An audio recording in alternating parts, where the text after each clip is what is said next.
Welcome back साथियों। स्वागत है आपका हमारे यूट्यूब चैनल पर।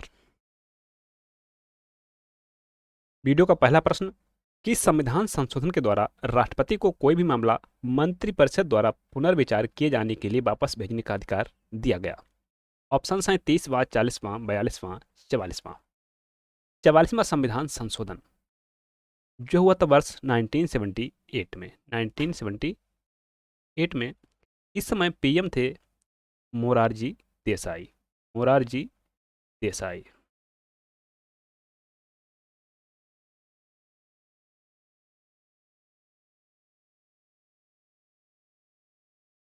मोरारजी देसाई। इसके द्वारा 42वां संविधान संशोधन अधिनियम 1976 के द्वारा जो भी संविधान संशोधन किए गए थे उनको एज इट पहले के जैसा कर दिया गया। एज इट पहले के जैसा कर दिया गया, जिनमें से कुछ पहला है, लोकसभा और राज्यसभा का लोकसभा और विधानसभा का कार्यकाल, जिसे 5 वर्ष से बढ़ाकर 6 वर्ष कर दिया गया था, उसे वापस से 5 वर्ष कर दिया गया 44वां संविधान संशोधन अधिनियम के माध्यम से। 44वां संविधान संशोधन के माध्यम से ही राष्ट्रीय आपात लागू करने के लिए मंत्रिमंडल की लिखित सहमति को अनिवार्य कर दिया गया। सबसे महत्वपूर्ण जो कार्य हुआ था 44वां संविधान संशोधन के माध्यम से, वह है right to property. Right to property को फंडामेंटल राइट से निकालकर एक लीगल राइट बना दिया गया अंडर आर्टिकल 300 ए। 300 ए। इसके द्वारा article 19 clause A sub clause F को समाप्त कर दिया गया और आर्टिकल 31 को भी निश्चित कर दिया गया।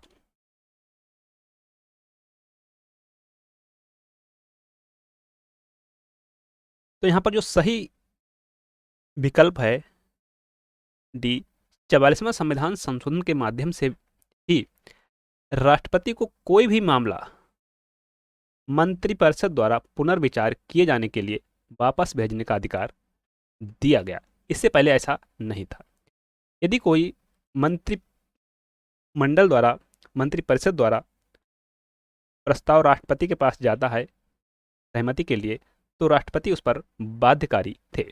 लेकिन 44वां संविधान संशोधन के माध्यम से एक बार पुनर्विचार किए जाने के लिए वापस भेजने का अधिकार दे दिया गया राष्ट्रपति महोदय को। तो 44वां संविधान संशोधन एक बहुत बड़ा संविधान संशोधन था। इसके द्वारा ही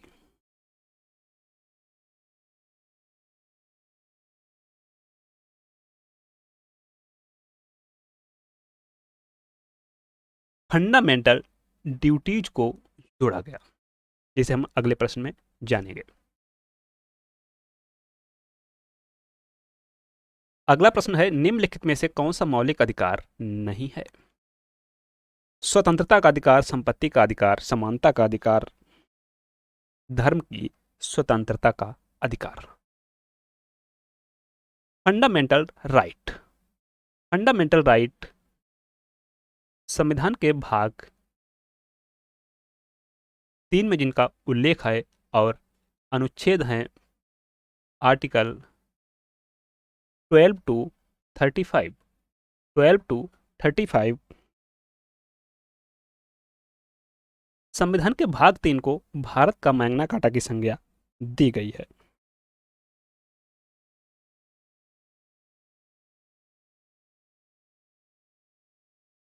स्वतंत्रता का अधिकार, संपत्ति का अधिकार, समानता का अधिकार, धर्म की स्वतंत्रता का अधिकार।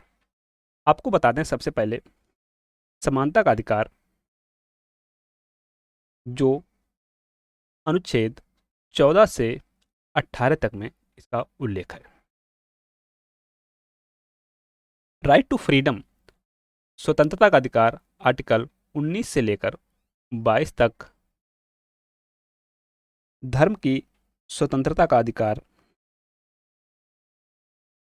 आर्टिकल 25 से लेकर 28 तक। आर्टिकल 25 से लेकर 28 तक। शोषण के विरुद्ध अधिकार जो है अनुच्छेद 23 और 24 में। अनुच्छेद 23 और 24 में।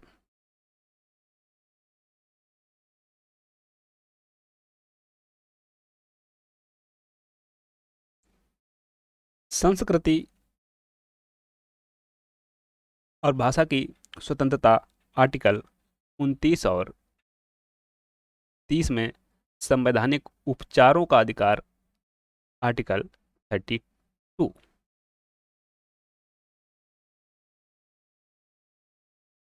तो यहाँ पर जो संपत्ति का अधिकार है वो है क्या है, एक लीगल राइट है वर्तमान में। यह है 44वां संविधान संशोधन के माध्यम से जो हुआ था 1978 में, के माध्यम से एक इसे लीगल राइट बना दिया गया। आपको बताते चलें, आर्टिकल 15, 16, 19, 29 और 30 केवल और केवल नागरिकों को ही प्राप्त हैं, अन्य व्यक्तियों को नहीं।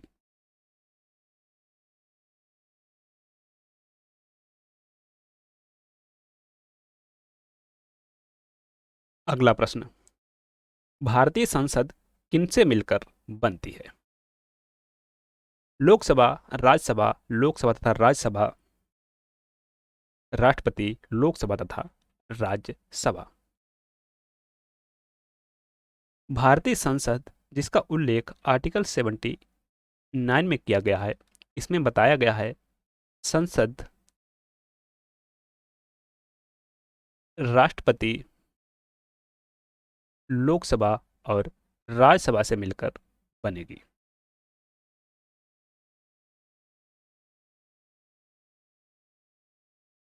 लोकसभा की संरचना आर्टिकल 81 में, राज्यसभा की संरचना आर्टिकल 80 में। वर्तमान में राज्यसभा में जो सदस्य संख्या है कितनी है? 245। 245। 233 233 राज्यों व संघ शासित प्रदेशों से 12 सदस्यों को राष्ट्रपति के द्वारा मनोनीत किया जाता है। वहीं अगर लोकसभा की बात करें तो लोकसभा में वर्तमान में जो संख्या है वह है 543। 543।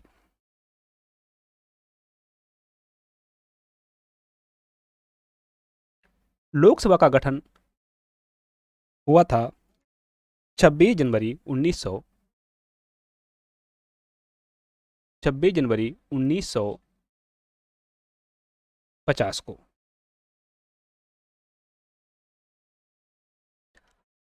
अब लोकसभा और राज्यसभा की जो कुल सीटें हैं दोनों की वह हैं 788। 788। 788।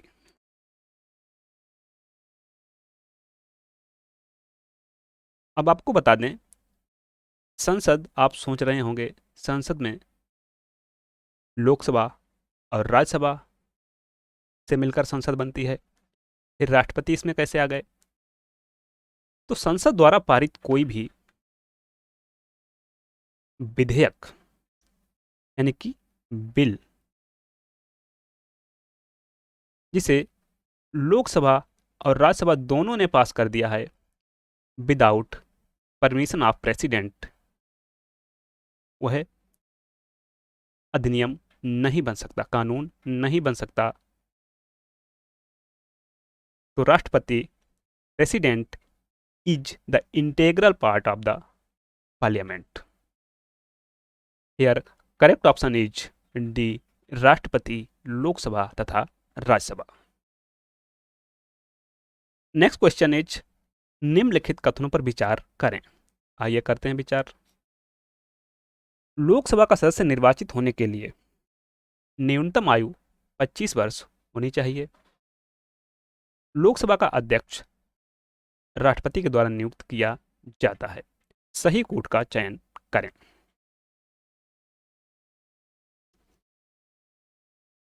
लोकसभा के सदस्य जो होते हैं, यह वयस्क मताधिकार के आधार पर चुने जाते हैं, और जो इस समय वर्तमान में मताधिकार की आयु है वह कितनी है, 18 वर्ष। यह वर्ष 1988 से पहले कितनी हुआ करती थी, 21 वर्ष हुआ करती थी, जिसे 61वें संविधान संशोधन अधिनियम के माध्यम से 61वें संविधान संशोधन अधिनियम के माध्यम से 18 वर्ष कर दिया गया। तो लोकसभा का जो सदस्य होता है उसके लिए जो न्यूनतम आयु है 25 वर्ष होनी चाहिए। अगर राज्यसभा का सदस्य बनना है तो 30 वर्ष होनी चाहिए। यदि प्रेसिडेंट ऑफ इंडिया के लिए चुनाव लड़ना है तो न्यूनतम आयु 35 वर्ष होनी चाहिए। वहीं किसी राज्य का गवर्नर अगर है तो उसके लिए भी 35 वर्ष, और वाइस प्रेसिडेंट के लिए भी 35 वर्ष रखी गई है। पंचायत का सदस्य बनने के लिए न्यूनतम आयु 21 वर्ष।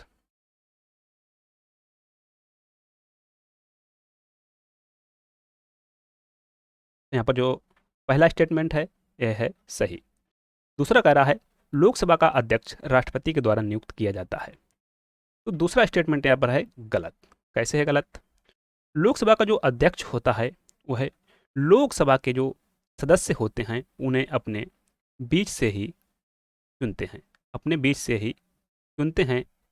लोकसभा के अध्यक्ष के जो चुनाव होता है या उसे चुना जाता है सदस्यों के बीच से, इसकी तारीख की घोषणा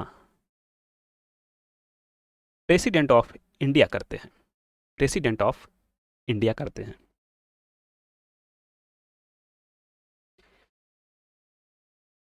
लोकसभा का सदस्य बनने के लिए एक तो न्यूनतम आयु 25 वर्ष होनी चाहिए, 25 वर्ष होनी चाहिए, और इसके अलावा जो अन्य अर्हताएं हैं उन्हें जनप्रतिनिधित्व अधिनियम में बताया गया है उनको भी पूरा होना चाहिए। जैसे यदि कोई व्यक्ति लोकसभा का सदस्य बनना चाहता है तो उसे 2 वर्ष से अधिक का कारावास या सजा ना हुई हो, किसी सरकारी सेवा में उसे बर्खास्त ना किया गया हो, किसी भ्रष्टाचार को लेकर, या वह ऐसे सरकारी ठेकों वगैरह में लिप्त हो जिसमें सरकार का हिस्सा, अर्थात सरकार का हिस्सा 75% और उसका हिस्सा 25% हो।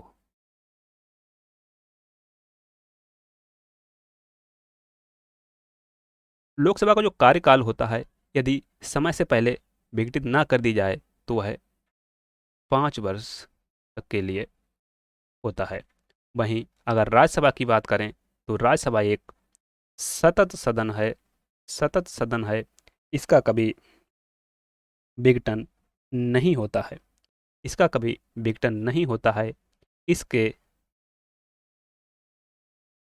1/3 सदस्य प्रति 2 वर्ष में सेवानिवृत्त होते रहते हैं, और यह क्रम लगातार चलता रहता है। यह क्रम लगातार चलता रहता है।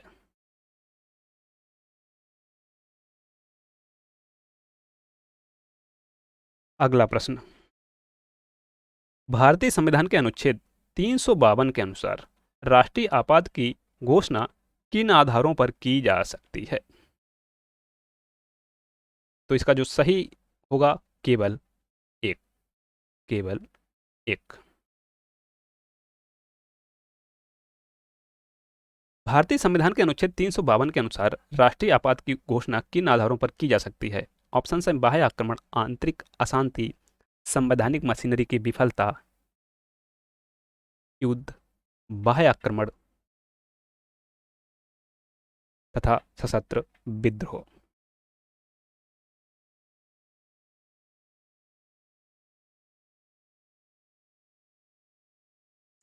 यहाँ पर जो सही है वह है डी, युद्ध, बाह्य आक्रमण तथा सशस्त्र विद्रोह।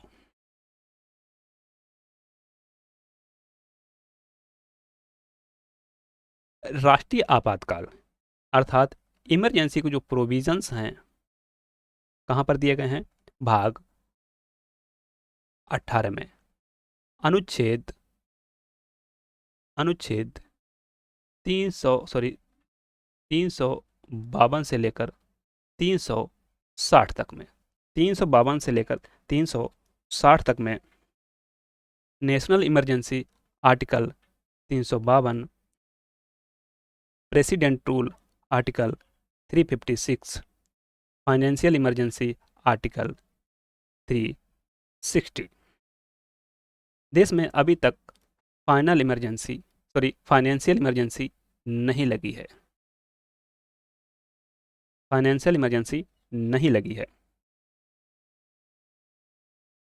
नेशनल इमरजेंसी के लिए वर्तमान में मंत्रिमंडल की लिखित सिफारिश आवश्यक है, जिसे कब से लागू किया गया? 44वां संविधान संशोधन के माध्यम से 1978 में। इससे पहले जो वर्ष 1975 में तत्कालीन सरकार के द्वारा, उसमें प्राइम मिनिस्टर थी इंदिरा गांधी जी, तो उनके द्वारा बिना मंत्रिमंडल की सिफारिश पर नेशनल इमरजेंसी को लागू करवा दिया गया।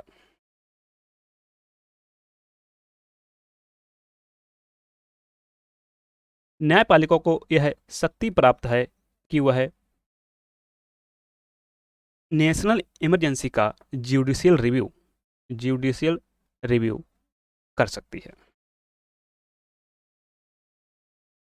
आपको बता दें, जब देश में financial emergency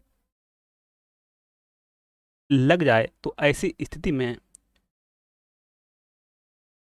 president of India और गवर्नर ऑफ स्टेट जो होते हैं, इनके वेतन और भत्तों को कम नहीं किया जा सकता, कम नहीं किया जा सकता, नहीं किया जा सकता। अन्य जो भी पद हैं उनमें उनके वेतन और भत्तों में कमी की जा सकती है जब फाइनेंशियल इमरजेंसी लगी हो। Thank you. कमेंट बॉक्स में हमें ज़रूर बताएं कि आपको इस सेशन कैसा लगा, और वीडियो को लाइक करें, शेयर भी करें। मिलते हैं नेक्स्ट वीडियो में, तब तक के लिए जय हिंद।